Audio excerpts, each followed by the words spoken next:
Well,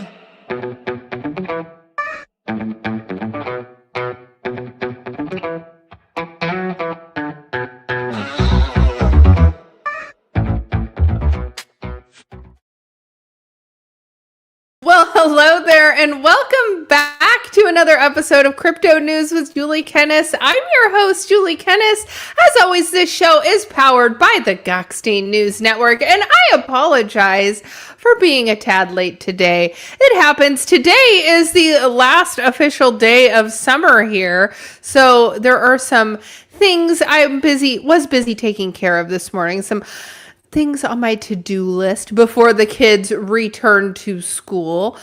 So yes, tomorrow morning is their first day back at school. I spent the morning at the DMV. It was wonderful. Yes. I did find a DMV that does not have very many people there, which is a good thing, because usually the DMV can be quite unbearable. But we're making progress. That's all I could say. The quest for the permit still continues. So, only 2 minutes. We're good. So, well, thank you all for tuning in. I appreciate you tuning in on a late show for me. I don't usually do a 2 p.m. show. So I've actually never ran a 2 p.m. show this late. We'll see how it goes. But I didn't want to miss you guys. You know, I'm working really hard towards my YouTube goal, and I am inching up day by day. I don't know, if I don't clinch it by September, you're probably going to see me having like a subathon. So if you guys see me having a subathon, then you know I am desperate. This girl is desperate, because that is like the last thing I want to do, is to actually host a subathon. But I would do it if I have to. If I have to. Did I bring dinner? No, I didn't. My son's asking me the same question. He's like, where are you? I'm starving. Bring me food. I've been gone all day. He has been fending for himself, and he is over the snacks. He's over the snacks. I told him to just like heat yourself up some bean burritos, like in the, pull them out of the freezer and put them in the microwave, and you'll be good. You'll be good. Well, hello, Derp. Welcome in. This is probably a better time for my East Coasters. But the reason this does not work for me is because, like, tomorrow is early out. They have an early out for the first day of school, and early out is at 2:25. And so by me having it at 1 o'clock Pacific time, I will always be done by the early out nonsense. And so, this school likes to put a lot of pressure on us mothers. Number one, they love the dress up days. We're going to make you dress up and all kinds of crazy stuff. Oh, and then like last minute projects that are due. I always ask, are the projects coming up? No. You want to know when I find out about the projects? The night before they're due. Yeah. So it happens. It happens. So all of the craziness is about to resume, but we were trying to hurry and get my daughter's permit squared away before school started. She missed it by a couple. So we will be back in 8 days testing again. One of these days I will be a passenger princess again, and she will be driving me, and I'm going to be like, this is amazing. No, I'll probably be terrified. Be careful what you wish for, because as soon as she gets her permit, then she's going to want to drive. And then as soon as I'm in the passenger seat, I'm going to be, like stomping my foot on the invisible brake pedal that doesn't exist on the passenger side. So I'm a little scared about that. It's going to be a little bananas being the passenger princess while my daughter drives. But she's going into junior year this year. I told her with her flourishing social life, she needs her driver's license, because I get tired and I want to go to bed, and I don't want to be out driving around at like 10 o'clock at night. I want to be in bed, texting my daughter, where are you? It's past curfew. Get home. Hello, Loco. Welcome in. I'm so excited to see you. I haven't seen you in here in a minute. Peace of my mind. Lovely to see you too. John Legend the Legend is also in the chat. Wonderful, Mama Shadow. The banana boat tour is coming. That's right. I should, Mama Shadow, I should make some AI pictures of us. Hello, Cheesy Chunk over on X. Lovely to see you. We're hanging out over on YouTube. You're welcome to join us on YouTube, but you're welcome to stay on X as well. I'm trying to get to 1,600 subscribers. You know, it felt like forever to get to 1,500, and then I've hit like 1,520 in no time. It took me over 3 weeks to cross the threshold to 1,500, but then once I hit 1,500, it was like 2 weeks, and I was at 1,520. I don't know why it does that. Every time I'm about to hit a new threshold, it likes to challenge me. In fact, YouTube is making it such a challenge, they have increased the watch time. So the goal is I have to be monetized before January 1. That's my goal. I have to be monetized before January 1. You know, but I am excited this coming year in December. I'm going to probably go a little bigger for Christmas time. You know, this last year I decorated a little bit for Christmas. I had a little Christmas outfit, but I think I'm going to go bigger this year for Christmas. I'm going to do bigger and better. I think it'll be fun. And I almost feel like the vibes will be returning by then. I feel like people are starting to get more bullish on the end of this year, having some positive movement on Bitcoin, and I think that's a great thing. I would have to agree with that there is going to be some positive movement soon. So, all right, you guys, taking a look over at the crypto charts, Bitcoin taking a little bit of a breather today. XRP dipped below $1. Let's go ahead and dive into the crypto charts.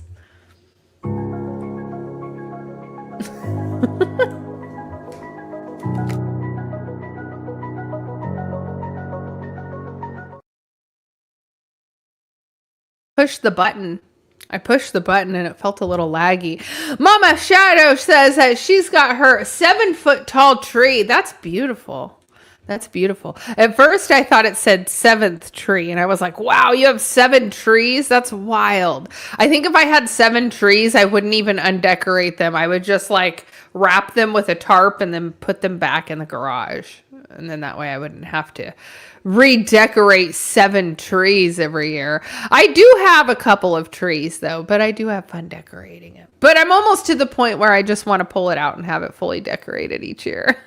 You know, the other thing that's really become popular here is all of the women now it's all who has the best tree. And they pay someone to come in and decorate it for them. They decorate the house. They'll decorate the stairs. Like, you name it. These people come and they fully decorate the inside. I feel like, doesn't that take the magic away? Like, part of the magic of Christmas is decorating the house and pulling out the heirlooms with your family and talking about, oh, you know, here's your baby ornament. Here's my baby ornament. That's what's special about it. You just have some foo-foo lady and her fancy decor website come over and Instagramify your house. And how is that even special? Yeah, it looks cute. Okay, your color theme is banging. I can see that the candy theme really works well in your house. No, it's more about the time spent with your family and the traditions that you pass down to your kids, that were the traditions that you took from your parents. But all of that gets stripped away when you're paying some lady to come in and decorate your tree for you. So, bougie hiring someone to decorate your house. Yes, I live in California. There is not a lot that they won't pay people to do. Like, there are people that will decorate the outside of your house and people that will decorate the inside of your house. And it's become more and more competitive, the interior decor tree decorating at Christmas time. Like, I know at least 3 different women who do it. And as soon as like Thanksgiving rolls around, it's like, look at my tree display. Anyway, who knows how much they're making? Who knows how much they're making? It's probably a lot. But let's take a look at Bitcoin because it is not Christmas just yet. Although a Santa rally this year would be absolutely freaking lovely. So taking a look, I'm not on Bitcoin. I'm looking at XRP here still because I was looking at this sell-off on Ripple. Wicked all the way down to 99 cents and had this nice healthy retracement. Came back up Mike Wilmer said, those women are just seeking validations. That is the truth. That is the truth. What are you proving? What are you proving? So XRP's had a nice little recovery here. Back above $1, trading at $1.01. But Bitcoin is really the daddy that we're talking about here today. Down from yesterday's, we were sitting at like 64, just a hair under 65 yesterday. Currently sitting at 63,691, down just $220, not even a percent point. Taking a look at Ethereum, it is sitting at 1883. I feel like it loves this channel at 1800, so you just hang on to that, as well as Solana has held strong to this position here around the 74 to 76 range. So let's go ahead and see. I want to see where our Cardano is. Cardano's trading at 18 cents. And guys, I am going to put myself into position on Cardano now. I'm putting myself into position, and I will be happy with whatever entry I get. But I'm really looking here at, okay, now I'm going to put the money there and get ready to enter in. Problem is, if you're like me, you have wallets for each different chain. And it's not always, you have to set up each chain strategically. I don't use centralized exchanges really anymore. I really don't. I will use them for on-off ramps occasionally. But, well, welcome in, Jesse. You're not late. You are not late. You're exactly on time. And welcome in, Bill. I see you. I see you've managed to make the 2 o'clock time frame. I think this works better for my East Coasters, like I was saying, but I can't do this every day. I can't do this every day. So, let's see. Sui here is trading at 68 cents. All right. That's all I really got here. Let's go ahead and take a look at the crypto bubbles. Pretty mixed in the top 100, but we're just kind of consolidating here and waiting to see what's going to happen because, as you know, I want to say clarity schmerity. Randy Hipper's got me saying clarity schmerity. Clarity schmerity. We don't need it, but a lot of the market has been contingent on what is going on with clarity, and we will dive into it because, you know, we love to talk about the Clarity Act. We love to talk about it. Before we dive into that, let's go ahead and take a break from our sponsors over at Personas. Social media taught us how to post, scroll, and react, but not always how to truly remember. Our most meaningful memories are everywhere, hidden in camera rolls, old messages, voice notes, and forgotten folders. Personas brings those memories together, creating a living memory profile you can keep adding to as life goes on. Photos, voice clips, videos, and personal stories become the foundation of a Personas, built from real memories. The people who know you best can add the moments only they remember. Stories, photos, voice notes, and milestones. With memory requests, nothing is added without approval. Every story is reviewed, accepted, and preserved with care. Personas is different by design, not built for attention, but built for meaning, connection, and legacy. It is not about replacing someone. It is about preserving the voice, wisdom, and love they chose to leave behind. A Personas can grow through every chapter, from childhood to family to future generations, still adding to the story. This is Personas, a new way to share who we are, remember who we love, and keep stories connected. Personas, built for memories, designed for connections. All right, you guys, I just got off the phone with Personas earlier while I was at the DMV. And I was so happy to hear they implemented one of the suggestions I had. I suggested something to kind of help onboard the new people, to help them kind of guide them along setting up their Personas. And they implemented it, and they said it's a really great addition, and they think it'll be nice for when we roll it out. Because as you guys know, we are still in beta. If you guys are interested in joining Personas, you can go to personas.com. There's a link in the description.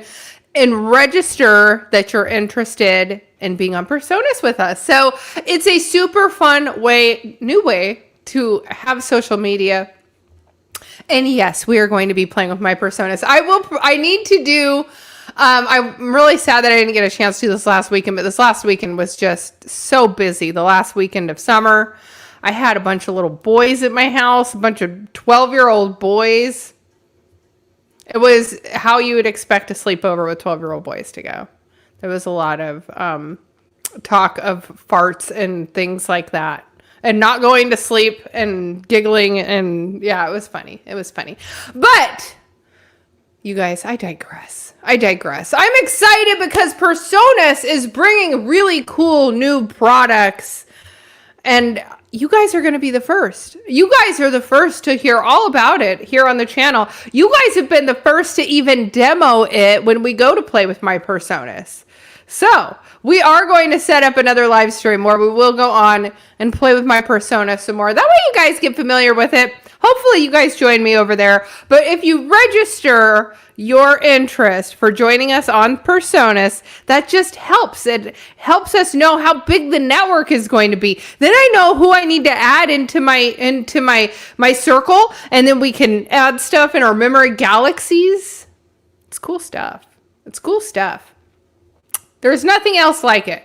Right now, when I see AI, it's very, I don't know. It's not as intuitive. This is like intuitive AI where it learns and it's smart. It adapts to who you are, how you talk, the things you're interested in. And the more it knows about you, the more accurate the responses are. So that's why I need to set up time for us to go back and play with my personas, get it all dialed in, because it's going to be fun. Once you guys are up and running on Personas, you guys need to go check out all of the different AIs that are available. The last time we ran the live stream, we went to Zach's Personas and chatted with Zach. I need to try and find someone else on the Personas team. We'll go talk to them next, and it will be a good time. I'm excited about it. All right, you guys. So let's move on with the show and get into some breaking news.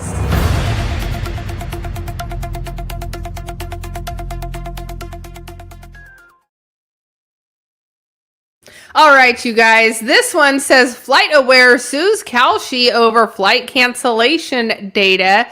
The legal action against Kalshi focused on trademark infringement and injury to its reputation, in addition to citing state authorities comparing the companies to contracts to gambling. So let's dive into it, because I feel like this is just a start in what Kalshi is probably looking at in the bigger picture. So FlightAware is a company that offers real-time status and information about flights globally over the prediction markets platform, using its data and name to run gambling markets over flight cancellations. In a Monday filing in the U.S. District Court of New York, the company said that despite repeated demands for Kalshi to stop using its registered trademark and offering bets verified by FlightAware's data, so using their actual name, the prediction market has continued to list event contracts based on flight cancellations. The lawsuit cited authorities claim the event contracts on prediction markets perform like Kalshi were wagers in violation to state laws, adding that the company's expansion to trading on commercial flights starting in July was associating FlightAware with its activities, potentially harming its reputation. FlightAware sought to stop Kalshi's illicit behavior before there is any harm to public safety.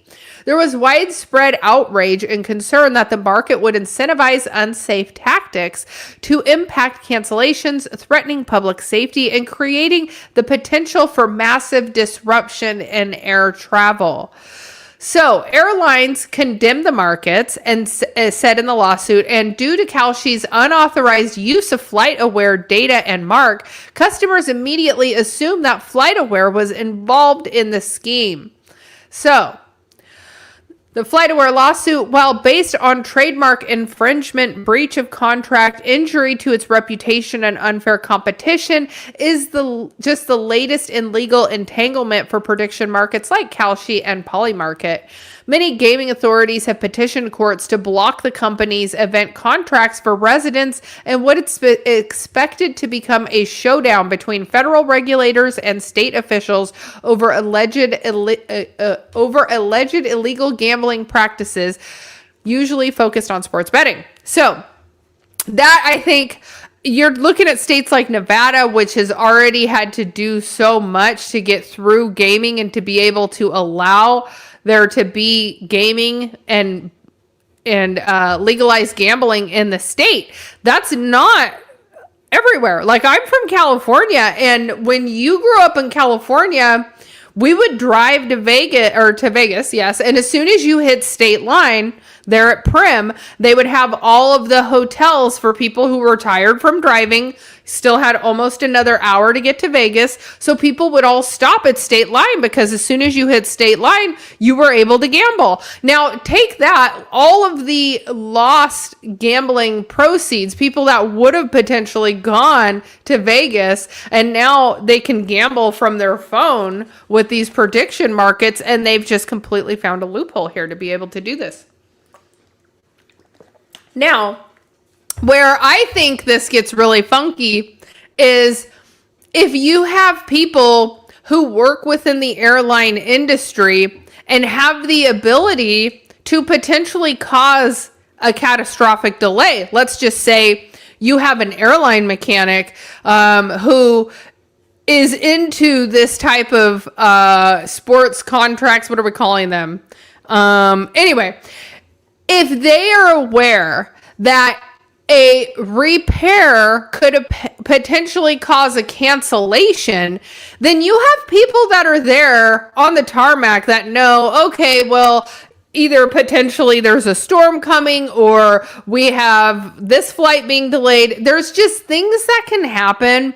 People who can potentially participate on one side of the bet that are able to have some sort of impact on the outcome.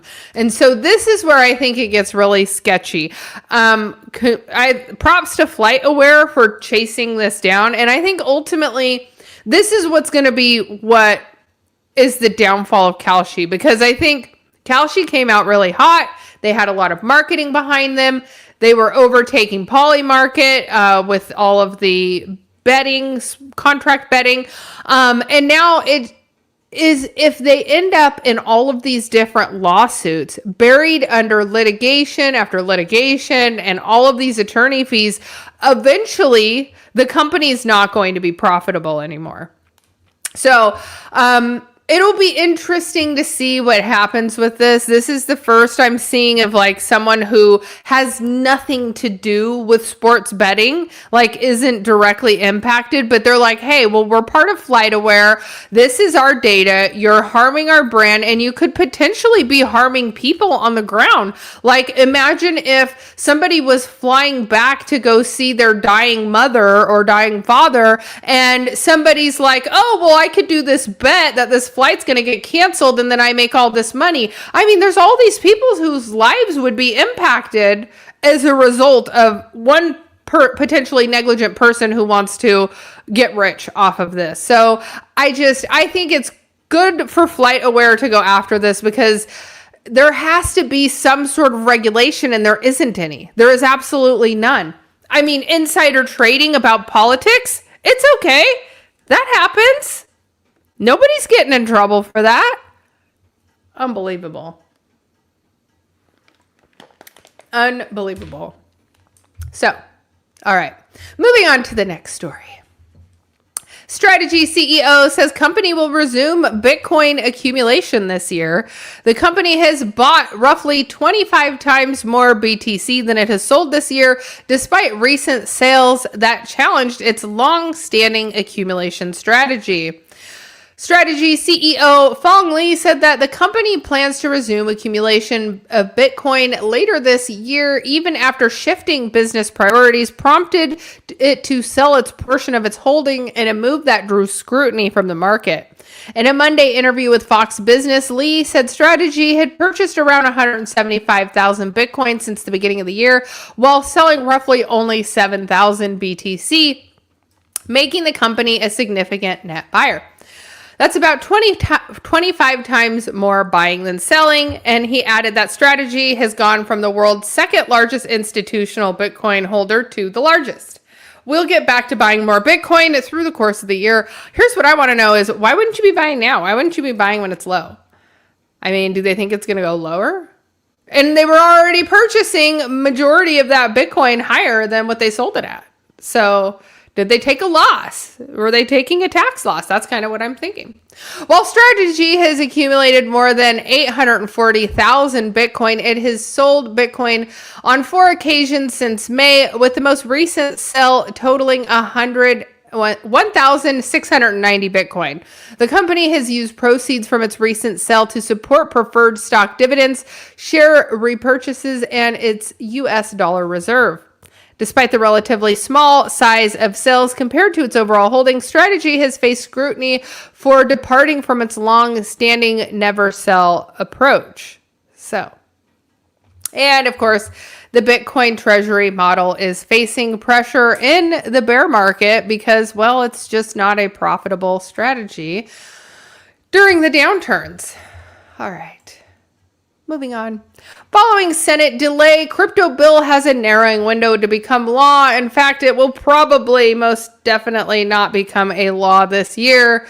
And as I continue to speculate, I think it's going to actually just straight up die.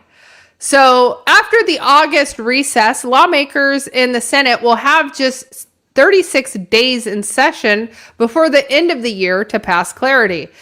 Well, 36 days, I think last count I heard was like 380 days that this has been with Senate. So it's already been there a year and a month, and they still haven't. Okay, so what's 36 more days? Do we really think they're going to hammer this out in the next 36 days? No, I don't think so. So the Clarity Act is expected to be held for a cloture vote in September upon the U.S. Senate's return, but still faces significant hurdles on the path to becoming law. Just before the Senate broke for a month-long recess last week, Majority Leader filed the cloture for the crypto market structure bill to go to the floor for consideration. Lawmakers will return on recess on September 14th, but only have 14 days scheduled in session before breaking for a recess before November, and then just another 22 days before the end of the year. So 2 weeks and then 3 weeks and it's over. So I think it's going to be a whole lot of nothing happening on the Clarity Act. So the 36-day window for the Clarity Act has many crypto industry advocates publicly expressing their optimism for the bill's chances in Congress, but lawmakers had not announced a deal for many of the provisions still at issue. So these included the ethics language affecting Donald Trump's ties to digital assets and additional restrictions for crypto companies offering stablecoin rewards. Ultimately, the stablecoin rewards, I think, is the issue at hand. And ultimately, even though they're doing these breaks, these Senate members return home and they continue to meet with people in their district and continue to, evolve in the process of being in their position. So I'm thinking, if there's people who are really against Clarity Act, even though we're saying, 36 days to get it approved, there is significantly more time for people who do political outreach to get into their senators, just meet with them, talk about it, make them make a no vote, because people don't really want the Clarity Act, especially the banks. The banks are not happy about the stablecoin rewards. And I think ultimately that's where the rub is they really don't want to have to offer these stablecoin rewards. So the Senate has had 13 months to consider Clarity after it was passed by the House of Representatives last year. In that time, the chamber faced more than one government shutdown, pushback from industry leaders, and opposition from many Democrats. So, saying that the then version of the bill would enable what they called Trump's crypto corruption. So now what I did not find an article on, which we'll probably see something pop up tomorrow, is about Trump and walking away from some of the crypto ventures that the Trump family was involved in. So that's going to be popping up. And I'm sure a lot of it has to do with these ethics provision, the fact that they're coming after him. And the fact that ultimately, although I think him being a proponent of Bitcoin was a good thing, his involvement in cryptocurrency and becoming enriched off of cryptocurrency has been a negative thing for the industry overall. So stablecoin BS shouldn't even be in the bill. And amen to that, Black Hat team. Is like, we already know that stable coins have made it through. So why is there more stuff about stable coins when there's already a law about stable coins? Like, it's kind of too late, in my opinion, unless it's, I don't know. It's all of the laws and everything that the guardrails that they want to build around it. And so, but still, stable coins and the stable coin bill, the Genius Act, should be a fully standalone bill, because if Clarity Act falls, you can't come back and say, oh, well, there's a part of stable coins that we haven't fully, haven't fully defined yet. It's just a mess. It's just a mess. It's hot in here, guys. It's hot in here. All right, moving on. MoneyGram expands to crypto cash ramps to Solana. MoneyGram's ramp service now connects to Solana wallets and applications to its global cash network, with Rift becoming the first wallet to integrate its service. So I remember us talking about this when they first said they were going to come into the crypto ecosphere, and now here they are. Global remittance company MoneyGram has expanded its ramp services to Solana, allowing wallets, exchanges, and developers on the network to offer cash to crypto and crypto to cash conversions through its payment network. Ramps previously operated on Stellar, making Solana its second supported blockchain. Rift is the first Solana wallet to integrate the service, allowing users to move between crypto and local currencies through MoneyGram.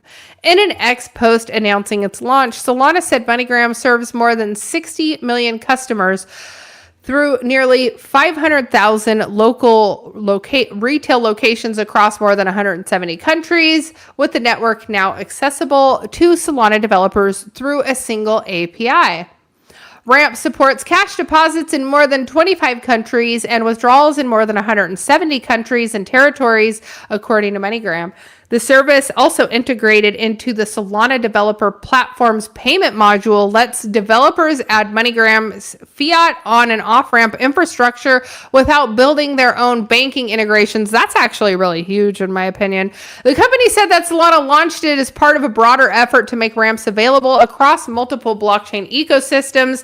In June, MoneyGram became a Solana validator, staking Solana and processing transactions on the network. It has also joined the Solana developer platform as part of that expansion. So shout outs to MoneyGram. This is, part of what I would call mass adoption. Everybody knows MoneyGram. And people who still use MoneyGram, like, look, I don't ever use MoneyGram, but people who still use MoneyGram, they will be able to see that that's an option available to them. So yes, I'm feeling hot. It was hot in here. I came in and it said it was 91 degrees and I have the air on, but it's just not really cooling down fast enough. It's hot in here. So, you guys, that is the show for today. If you are new here, smash the subscribe as I go live every day at 1 o'clock Pacific time, excluding today. But tomorrow I will be back at my normal time. The kids are going to be back at school, so I've got a fun first day back. And then I'm not going to have any disruptions. I get to just plan a banger show with you guys. I'm so excited, you guys. Thank you all for tuning in. Thank you to the sponsors of today's show. And I will catch you all on the next one. Thanks for tuning in. Bye-bye.